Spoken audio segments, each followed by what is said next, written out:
You know, we're supposed to live a full life, and I'm here to help you do that. I'm Royal, and this is Life Support TV.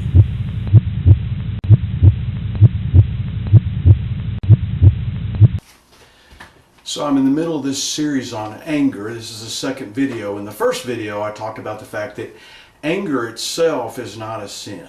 Anger is not bad. Anger is a temptation.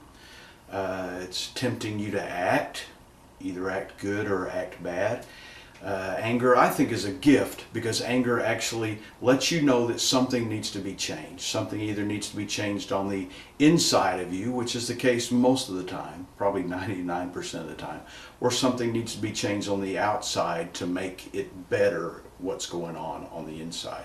It says in Ephesians 4:26 and 27 that if we stay angry and let it take control of us, then we're going to do bad things. We're going to act in bad ways. I want to talk about 3 different bad ways that we act, and there's probably more, but I think you can break them down into an aggressive way of being angry, and that's the person who blows up, who explodes. Every single time something happens, they just tend to pop off and spew. And the problem with that is, you guys know, when you're around somebody who's spewing all the time, that's never a good thing. And the person that spews, they say things they wish they hadn't say, they hurt themselves, they hurt other people. It's just not a good thing. So that aggressive way of being angry, that's a wrong way. Even though people, it was weird because years ago you heard all the time that it was best to get anger off your chest. It's not. If getting it off your chest means attacking or aggressively going after somebody, it's never the right thing. Another kind of anger is more of a passive anger, and the hard part about people that have this passive anger is it's hard to sometimes it's hard to convince them that they're angry. You know how it is. The person will be sitting around and they're kind of pouting, or they're giving you short, quick answers, or you know they've kind of been giving you the cold shoulder all day long. You'll say, "Well, are you angry?" They'll say, "No, I'm not angry." "Well, yes, you are. I can tell you're angry. You just no, I'm not angry." You are angry the way you responded. I told you I'm not angry. And when you counsel those people, as I often did when I was doing marriage and family counseling, they would say, "Well, I never get angry." But the person who knows you're angry all the time is the person that you're married to. The person that you're married to knows if you're a passive, angry person.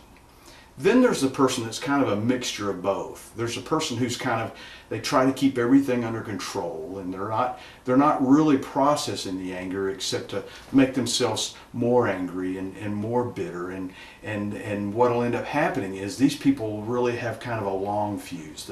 The aggressive, angry person has a short fuse. This person has a long fuse. So they'll let something bother them, they'll let something bother them, they'll let something bother them, but they're not doing anything good with it.